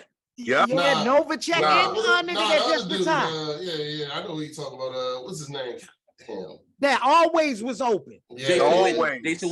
Witten was He a won a monster. Super Bowl. We ain't Witten talking. was a monster, son. Got on my nerves. So I will say this, and probably the reason why they have Travis Kelce ranked so high is because for them to win the Super Bowl after losing a weapon like Tyreek Hill, and you know every single game you go into when you play against the Kansas City Chiefs, you have to stop Travis Kelce. But yet, every fucking week, fantasy football wise, he's killing. It was a guarantee.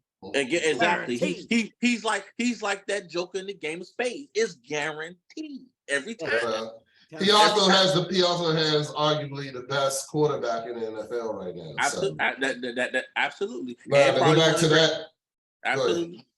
And probably one of the greatest offensive minds in football as well. As a coach, absolutely. Yeah, I give you that too. But we're not gonna take it from him. I still don't believe he should be number 2 on this list. He ain't even finished his career yet, but I guess they felt he did enough. So let's go to defensive end and defensive tackles.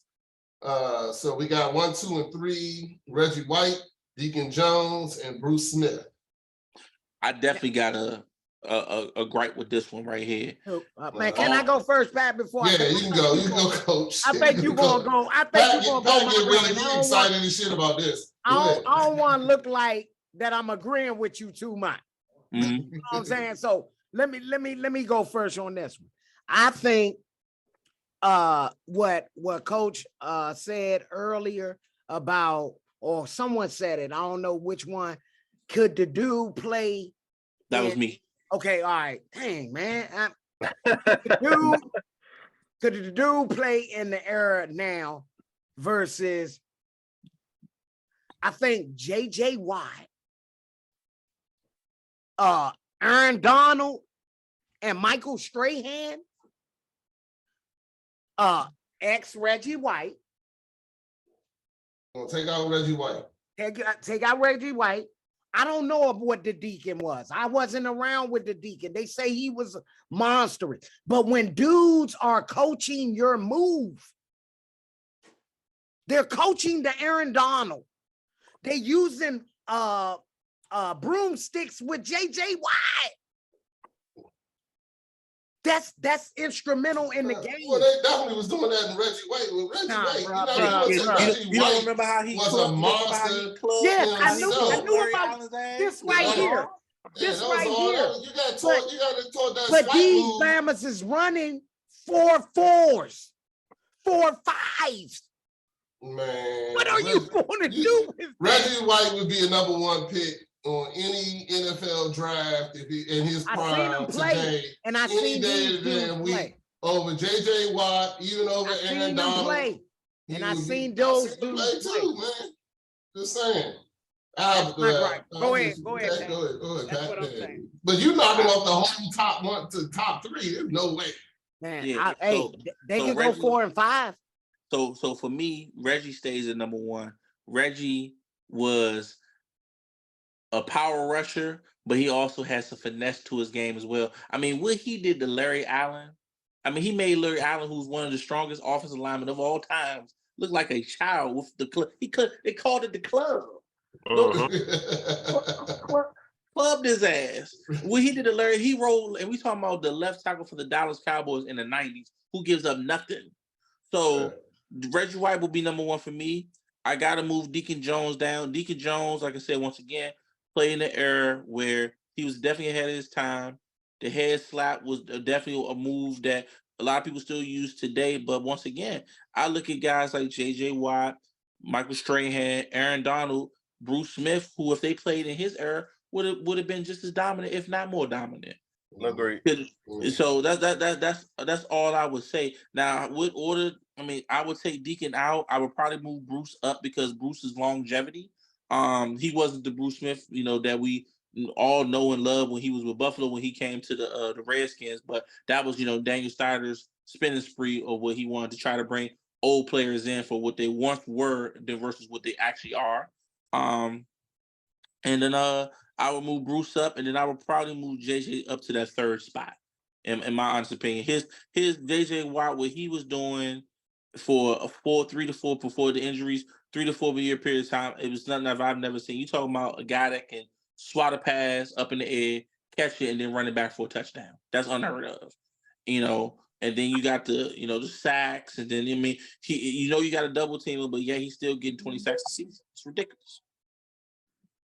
Okay. Yep. Vance, did you have anything to add? Or Yeah, I mean, I wouldn't have Deacon Jones in there. You know what I mean? Nah, guess we all agree on that. Aaron Donald would be there. Aaron Donald's practically unstoppable right now. He is. Like, I mean, and if he had lesser talent to go against back in Reggie White and them, that he would be unstoppable then. Yeah. So it's like that's a no-brainer. I think I agree with you. If you go on Reggie, Bruce, Aaron, I would agree to that. Yeah, man, that's where I would be.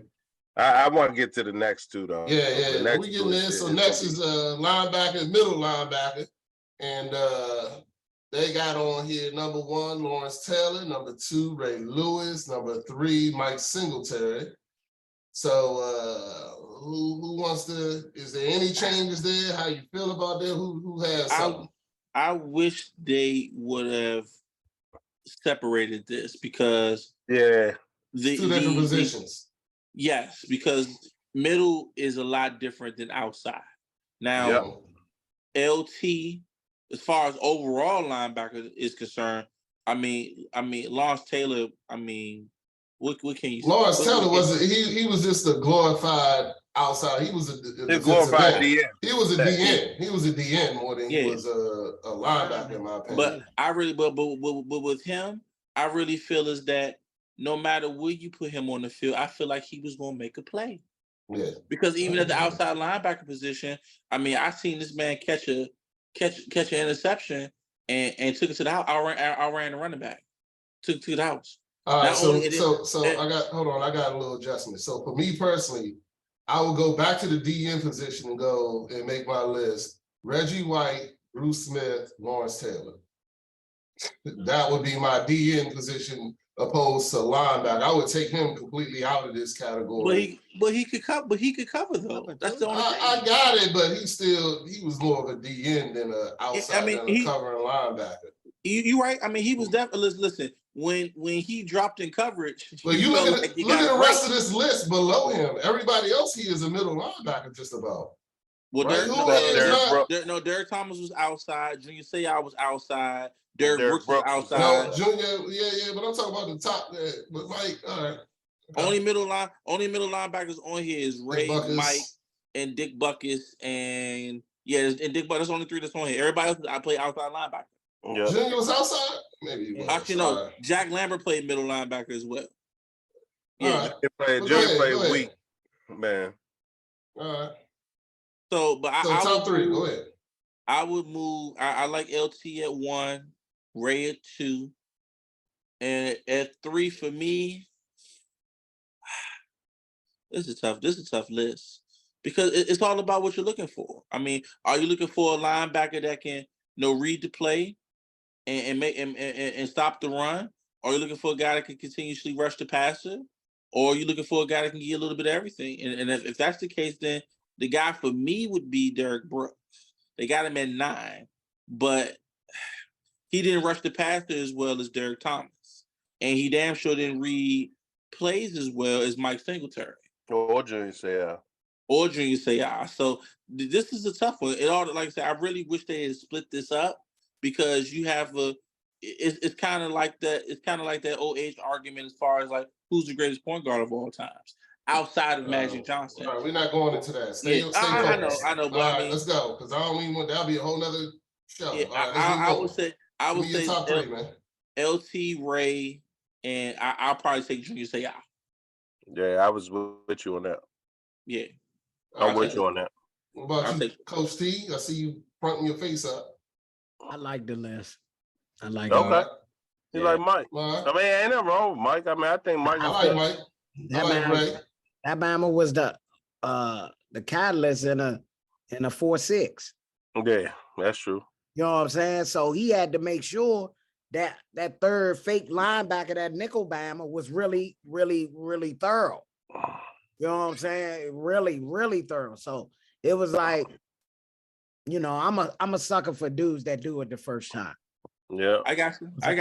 Yeah. So I mean, you can't argue. I mean, Mike could definitely be up there. I mean, all these people are interchangeable. I mean, because a lot of people. I mean, there's some Steelers fans in here, but Jack Lambert could be up there as well. I mean, he had the most dominant defense throughout the 70s in Steel Curtain, and he was the catalyst of that as well. Exactly. But so I mean, it's a tough list. It definitely is. All right, well, let's go. Think that's tough. Let's go. We're moving on to cornerback now. So we got number 1, Deion Sanders. And there's stop. And there's nobody else. That's it. Like, I mean, ain't no point in talking about anybody else. It's Deion, and then we talk about the other people on this list. Now, I will say this real quick. In my honest opinion, I think Rod Woodson's better years were as safety versus corner. Yeah. Yes, they were. Safety versus Agreed. Hold on. Let me finish because y'all didn't. So number 1 is Deion Sanders. Number 2 is Rod Woodson, and number 3 is Champ Bailey. Well, first off, Champ should be 2. Yeah, I agree with you. Now, so look, it's between Champ and Charles. I'm telling y'all that now. Check this out. It's funny we're talking about this because I literally just asked this question on my Facebook page not too long ago. In their primes, Champ Bailey or Darrelle Revis? Yes, he was. Champ. You take Champ. This is my thing. Darrelle Revis, for what he went up against in one season and how he shut these Bamas down. You talking about he went up against Randy Moss, he went up against Chad Johnson, Terrell Owens, Marvin Harrison. But dog, his career is not comparable. Oh yeah, I can't wait till my turn. Darrell's career is not comparable. I would give Champ the longevity wise. I mean, we would literally have to look the stats up as far as like how many All Pros versus All Pros. I would give the edge probably slightly to Champ without having to look at it probably. But as far as like, if I had to line, if Dion's my one and I have to put somebody on the other side, I mean, they didn't call it Revis Island for no reason. I mean, No, I but got they only gave him that hype. I mean, he hyped himself up, man. Like he was in the first off. Let's talk about the conference and how many real receivers were in the conference the entire time. Because Randy wasn't there until what, his second year, I think it was. I believe so. That's when Randy went to the Patriots, right? So, and Randy ain't shut him. He ain't shut Randy down completely, neither. So, that year either. But I think that Champ consistently, they did not throw the ball Champ's way. Like, they didn't throw it when he was with the Skins, and then when he left, they damn sure didn't throw it when he went to the Broncos. So I'm looking at the, so if you break it down, okay, they both respectfully made their all decades teams. Champ made it for the 2000s, Revis made it for the 2010s, okay? Champ is a 12-time Pro Bowler, Revis is a 7-time Pro Bowler. Champ is a 3-time first team All Pro, where Revis is a 4-time first team All Pro. So it's like I said, and then obviously Revis has a ring, Champ don't got a ring. So it's tough. It's tough with this one, man. All right, I can't lie. Give your vote, man. I'm telling Coach P. What's your vote, man? Give me your top 3. I mean, everything that you said and y'all said, man, y'all are spot on with your opinion on this one. I feel as though you can't go wrong. You know what I'm saying, on who you pick. I got Dion, I got Darryl Green, and I got Charles Woodson. Charles is monster too. That's So who I got. All right, my top 3 goes closer to yours, but I'm not putting Darryl. I got Dion. I'm putting Rod Woodson and Charles Woodson. I want hitters out there. I want people who if you catch the ball, you gonna think about it next time. Even y'all really not gonna like my safety, Joy? If that's the case. Oh, come on with the safety. Y'all really not gonna like my safety, Joy. They on the safeties now, so they got number 1, Ronnie Lott, number 2, Ed Reed. Yes, Ed Reed, and then what? That's literally how it should go. All right, Ronnie Lott, Ed Reed, and I don't even know Paul Kurtz. I don't even know who he is. Paul Krause. Whoever the hell he was. All right, well, I know who my number 3 is going to be. I'm gonna let y'all go ahead and tell me what your number 3 is going to be. And I can see there's a lot of people on this list that I could put in here because I mean, it's a lot of people on this joint. Wait a second. See, so it's a different era. These are 2 completely different eras on this list. That's what you guys gotta understand. When you start talking about Ronnie Lott, Paul Krause, Steve Atwater, and to a certain extent, John Lynch and them, they're in the running era of football. Okay. They ain't got covered jack. I'm just letting you know that now. Yeah. But when you talk about a combination of safeties, you start talking about Ed and Troy, who got to do both. Now, Troy, my man. Troy's my number 3. And hands down, I'm telling you right now. To a certain extent, Brian Dawkins era too. Like, I'm okay with that too. I'm okay with Brian as well, but if I got to pick, it's going to be Troy. They had to do cover and run. So for me, like I stated before, I didn't get my corner top 3. So my top 3 corners would be Prime, in no order, Revis and Champ. That would be my top 3. Okay. For safeties, I'm like I said, Rod Wilson's better years was at safety. For me, I'm taking. I would do Ronnie, I would do Rod Woodson, and I would do Ed Reed. Why y'all do Ronnie? Explain to me, Ronnie. Somebody sell me on Ronnie. Ronnie was Ronnie Lott. Sell me on. He's in the. I mean, he was a run safety, is what he was. But he was a run safety, but he could cover as well. He could, yeah. He covers, and the fact that as far as the receiver's concerned, anytime I have to play against a guy who don't give a fuck about his finger, That's Oh, you it. talking about cut the pinky off?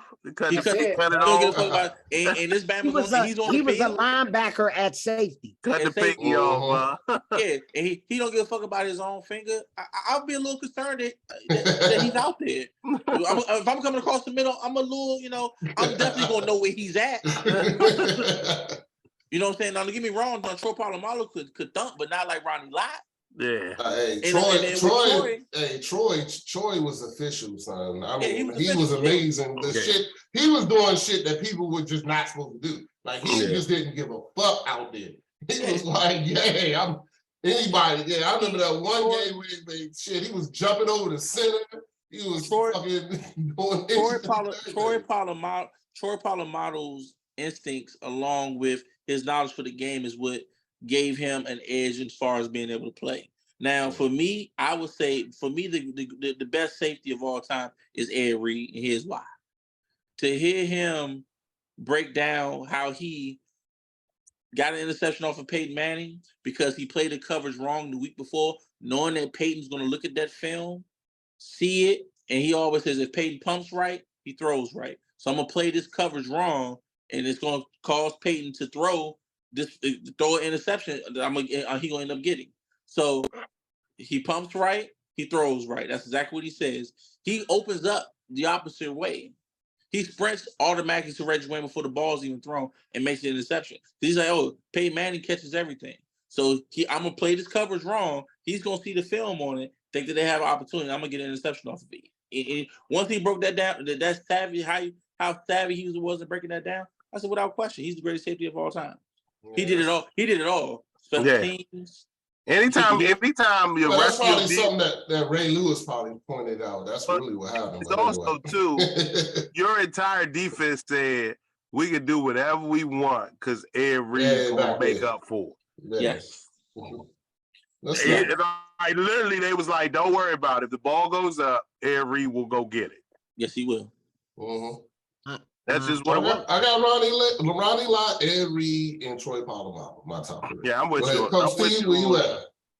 Okay. Damn. Mm. I got.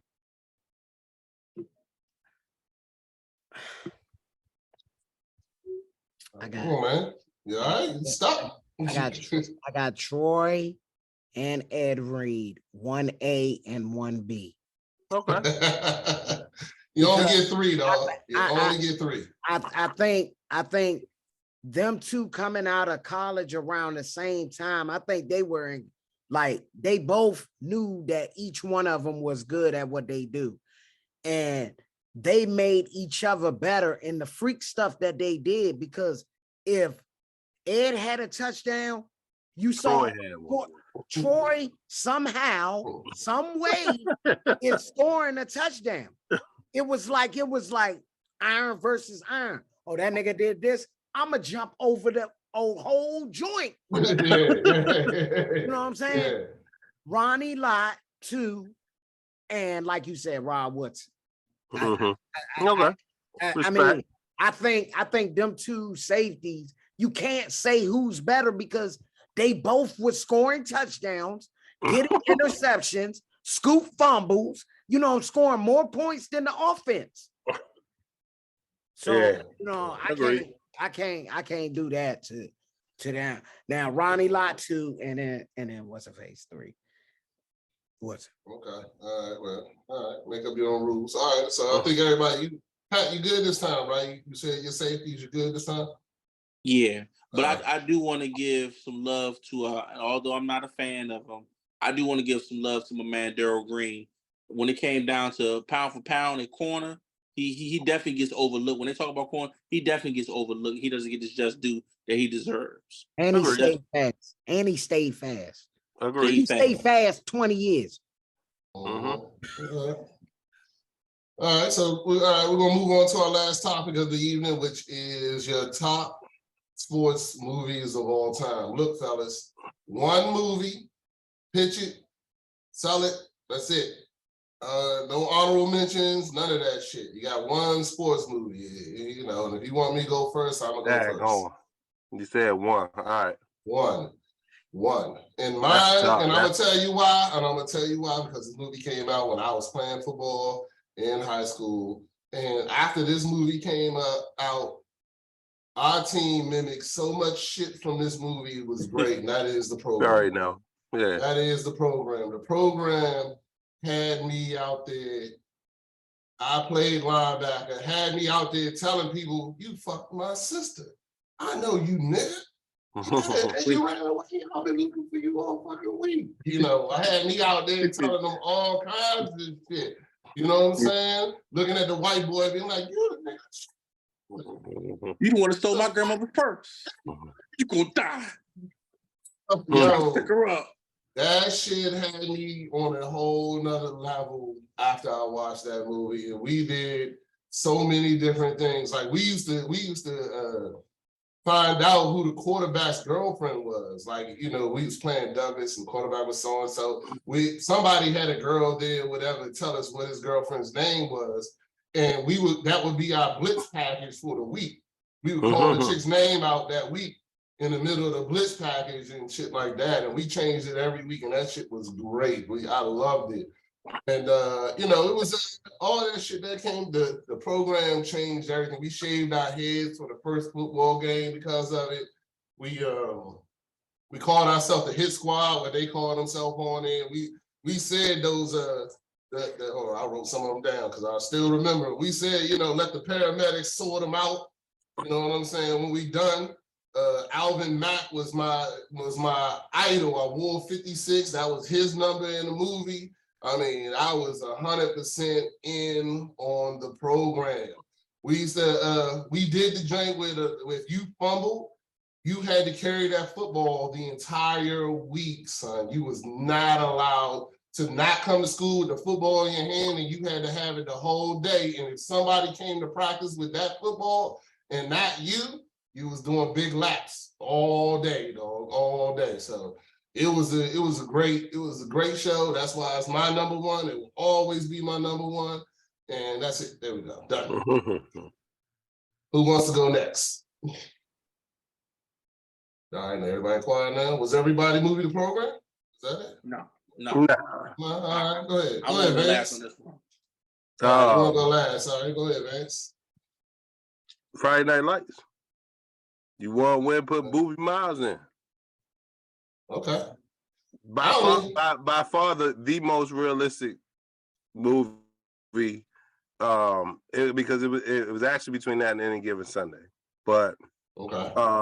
You said we said no other mentioning, but go ahead. I know.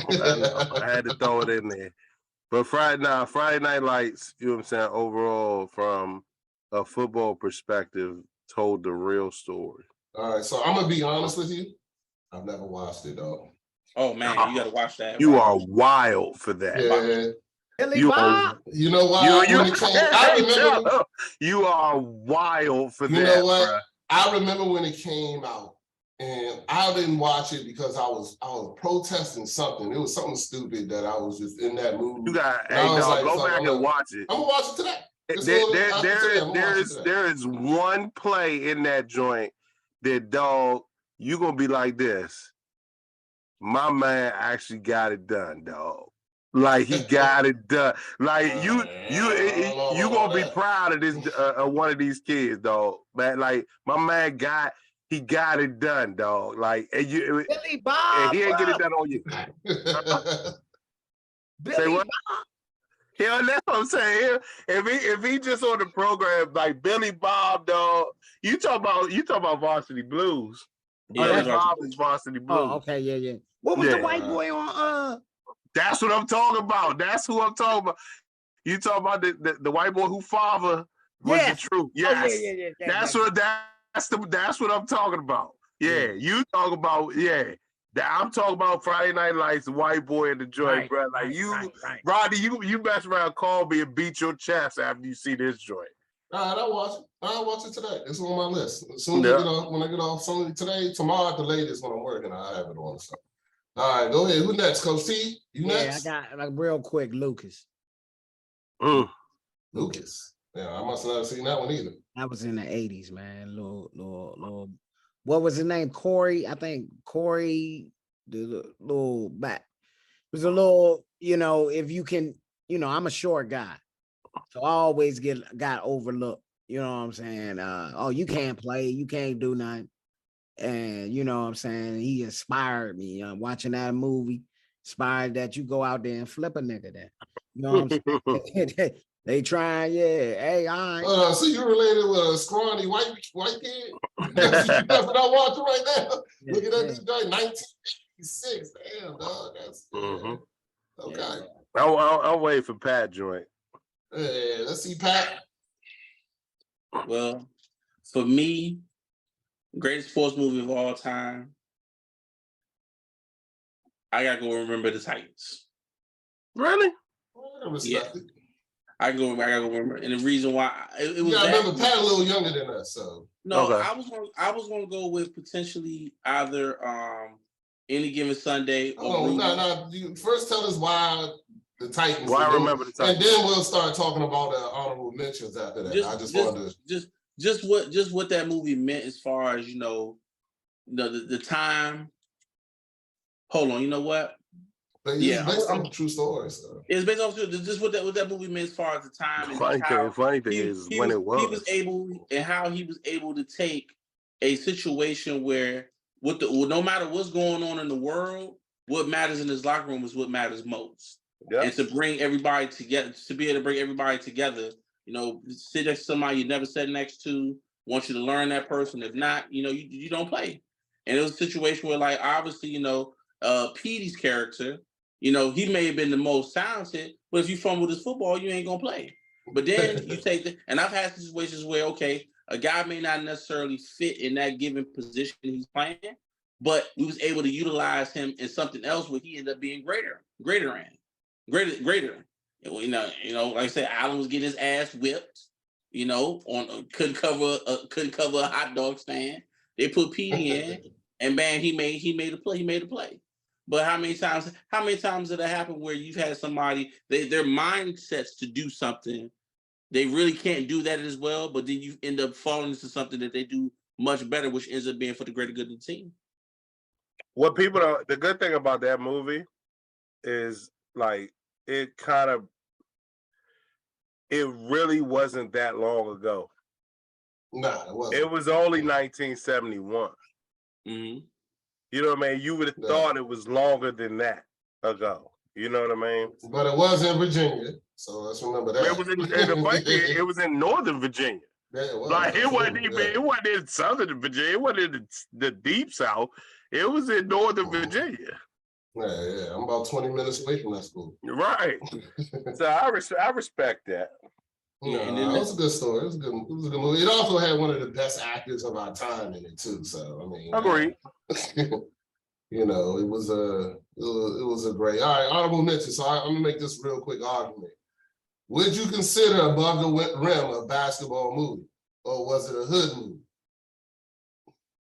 No, it was about basketball. I just wanted, because I mentioned the movie last week that was 40% about war and shit. Y'all niggas told me it wasn't a war movie. So it wasn't a war movie, bro. It was I just want to make sure if Above the Rim is a basketball movie, if Above the Rim is a basketball movie, then Dead President should be considered a military war movie. All right, man. That's how I look at it. That's my argument. I just want to make that argument real quick. Nah, what do you mean, Coach T? You not agreeing with me, man? Not on that one, bro. On Dead Presidents, right? Not on Dead Presidents. But Above the Rim is a basketball movie? Yeah, it wasn't even a real team. It was all predicated about that. It wasn't even a real team. It was predicated about how college athletes, high school athletes get exploited on the street level. Right. You know what I'm saying? So him taking that money, that's reality. Yep. Hey, I need that money. I could shoot a jumper against you, scrubs, or whatever, and I'm gonna take it was a street movie. It was a street movie more than it was a basketball movie. He wasn't even on a real team. Gonna make Dead President about Vietnam. He wasn't even a real team. First of all, Tupac was the owner and manager. What the fuck? That's a street movie. I don't care what you say. I don't care what you say. That's my argument. I'm thinking about. Anybody got any other honorable mentions before we end the show? No, Any Given Sunday. And Glory Road was the one I was in between I mean, same kind of situation, racial, prejudices playing in a different day and time and so forth, and to start an all black starting five in the biggest game of the year against, arguably at the time, Kentucky was powerhouse. I mean, you had Pat Riley and so forth, back then with Adolph Rupp, the Baron of the Bluegrass is what they used to call him. So yeah, glory road for me, definitely. I mean, for that man to step out there and them to have to deal with what they had to deal with in the 50s was impressive. Yeah. All right. Any other? T, you got any honorable mentions? Or you good? Yeah, Wildcats. Wildcats. Okay. All right. That's agreeable. I get it. All right.